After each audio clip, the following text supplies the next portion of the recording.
sir shared was medical research in India. Are we there yet? So it's a question mark whether we are there or not. So it also means that we are there in the process, but we haven't reached to a particular point where we are expected to reach.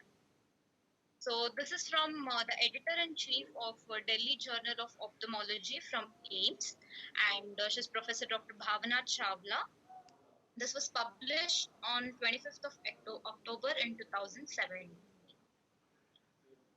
So we all know that medical research is very important, and especially in time of COVID, even a layman is showing interest and asking whether they have discovered a vaccine or what is happening. So everybody knows that how important a medical research is to the whole mankind. So the main aim of a medical research is to improve the healthcare. Turning back the pages of history, there was a Babylonian king called Nebuchadnezzar, and he is known to do the earliest narrative of a medical trial, and this has been mentioned in the book of Daniel, which is a very old book. So what the king did was he ordered the youths of the kingdom. He divided them into two groups, and one group was asked to have red wine, was asked to have meat and wine, and the other group was asked to have beans and water. That is basically, this is a non-vegetarian food with alcohol, and this is just vegetarian and water. So after a period of 3 years, they noticed that the people who had, or the men who had the beans and water, were much more stronger than men who had meat and wine. So this was the first and earliest narrative of a medical trial. So what is the at a global level? So where is medical research? What are we doing? So basically, it is not about revolution. It's not just improvements or progress. There is a whole lot of evolution in the whole healthcare system. Sense the voice. My voice. Hello. Hello. Am I audible? Yeah, we can hear you. So there's a rapid technological advancement in the field of medical science, and due to these things, we can see there is an increase in human longevity, and there is improved and still improving methods of diagnosis and treatment. So at the global level, all this is going on, and of course, even we have contributions to make in these terms. But are we there yet? Are we there where we are supposed to be? So India contributes to almost 20% of the diseases in the world. So where are we in terms of research? A study by Ray et al. In 2016 shows that there was a study made with few Indian institutions and a few foreign institutions from 2009 to 2014. So it shows that out of 579 medical institutions and hospitals in India, only 25 institutions produced more than 100 papers in a year. And their contribution was about 40% in the country's total research output. Whereas there were 57.3% of medical colleges which did not even have one single publication in a whole decade. That is not even one publication over 10 years. Whereas comparing to the foreign this one, there was Massachusetts General Hospital where there were 4,600 publications in one annum, and Mayo Clinic had 3,700 publications in another in one annum. So Indian Council of Medical Research is under which we do research, and it is one of the oldest in the world. But still we are lacking in producing enough publications. So what is the reason for this suboptimal performance? So why are we not there where we are supposed to be? So the reasons listed out in this paper are like this: the time factor. So there are clinical practitioners who are very busy in their clinical practice. They're not finding enough time for paper publication or maybe clinical research, and it is the cost, So either we are not able to spend or invest enough money into the research, or research is not giving us back what we have spent. It may be the cost factor, and these things will affect the quality automatically. And the lack of infrastructure compared to other developed countries is one of the factor, and the scope for research. So since all of us here are either MD students or have finished MD, during our MD we are asked to focus on such a topic which we can finish in 3 years. So they're like, do something, choose something which you can finish the study in 3 years. So we are not having more space for innovative ideas. So we are doing research to get a degree, and after that we will do a research and publish a paper to get a promotion. So we are not getting the right kind of scope for the work we are doing, and the risk factors involved in research is one thing. And when we are putting so much of time, money, effort, everything for a degree or maybe a promotion or building our career, it is human nature to see what we can get back or what we can get out of it, what are the returns. Due to all these factors, and also since this has been going on for many years, we don't have many uh, what to say, efficient leaders who can encourage us to do better research for the sake of improvement of the field.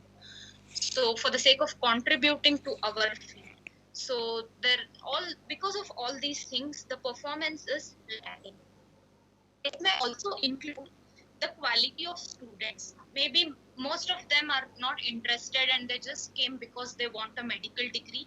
They did BNYS and MD, and maybe they're practicing allopathy. There are examples, there are instances where this has happened. And maybe we are not having good hold on our subjects.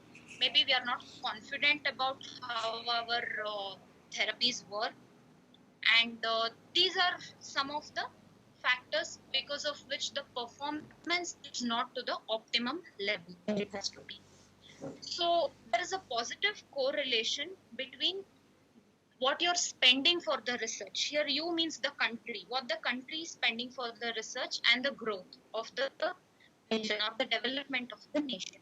For example, in United States, the expenditure on biomedical research and development was $119.3 billion in 2012, and the National Institute of Health was their main source of federal support. Same thing in India, it was just $232 million. Where is $1 billion and $1 million? There you can see a huge difference. So we are funded by the Government of India through Union Ministry of Health and Family Welfare, and this is where we stand. And the value of expenditure by the ICMR for financial year 2011 to 2015 was 8.43 billion Indian rupees. Okay, and there were 32 scientific organizations all over India which are doing projects in biomedical research. In 2016, ICMR accepted that it is the work of ICMR is being affected because of lack of resources. They're getting only 50% of what money they're asking the government for. So they're receiving only half of it, because of which many research studies have been stopped in between. So this is one main reason. We have to have enough support by the government too. And medical research does not mean just clinical research. It is not all about only clinical research. So here is what comes in called as translational research. That is, some amount of basic research has to take place, and this basic research has to be applied at the clinical level to get the desired results. And this connection, or this interdependence of basic research and clinical researchers on each other, is nothing but translational research. I would like to add in a few more points regarding this. So usually we say we need research because it is a tool, so which will help us in better treatment of the patients, or maybe prevention of a disease, or management of an outbreak, or testing of drugs and its usage. So, but somewhere we are forgetting that, or we have not learned enough about the nature's laws and the life processes. For example, from many years, we have been telling that fasting is very effective and fasting is a cleansing process, fasting is that, fasting is this. Until recently, a paper was published regarding the autophagy of the cells during the fast. So we are not looking deeper into our roots. If we want to grow higher into research, we have to get deeper into our roots and whatever is there in the text. As in yesterday's presentation, Chandrakant sir told some people are interested only in academics and some people are interested only in clinical practice.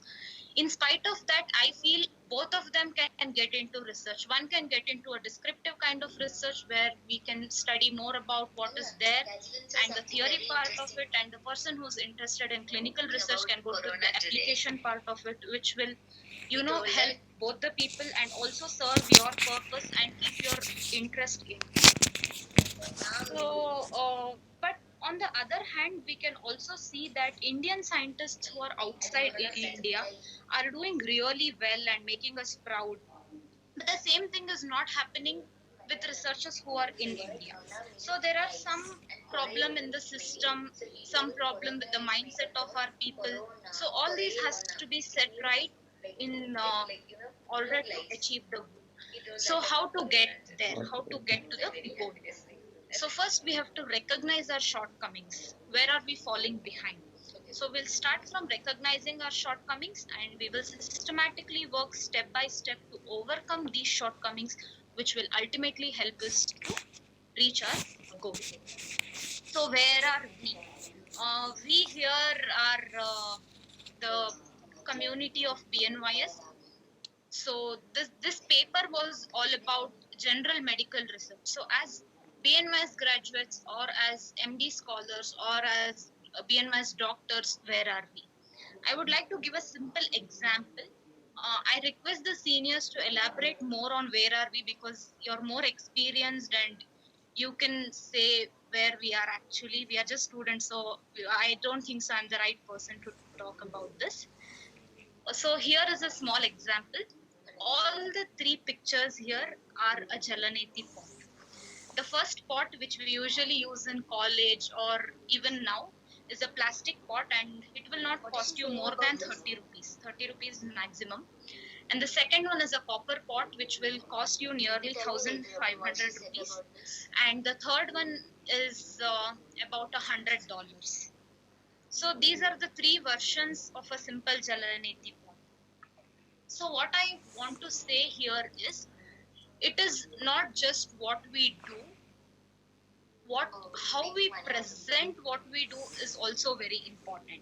So whatever the modern science has been exploring now, we can get reference to all these in our ancient text, but still we are lacking behind, or we are failing to prove to the world, or we are failing to patent many things like turmeric etc is patented by foreigners while we have been using it from centuries together. So maybe we have to learn to present it in a better manner so that people will get attracted towards it. It is not just the science, it is also, it involves some kind of art to present it to people in an acceptable way. So this was my presentation. Thank you everybody for the opportunity. I would like to thank Imrad sir for all the encouragement he gave me. Any doubts or any inputs, please share. Thank you.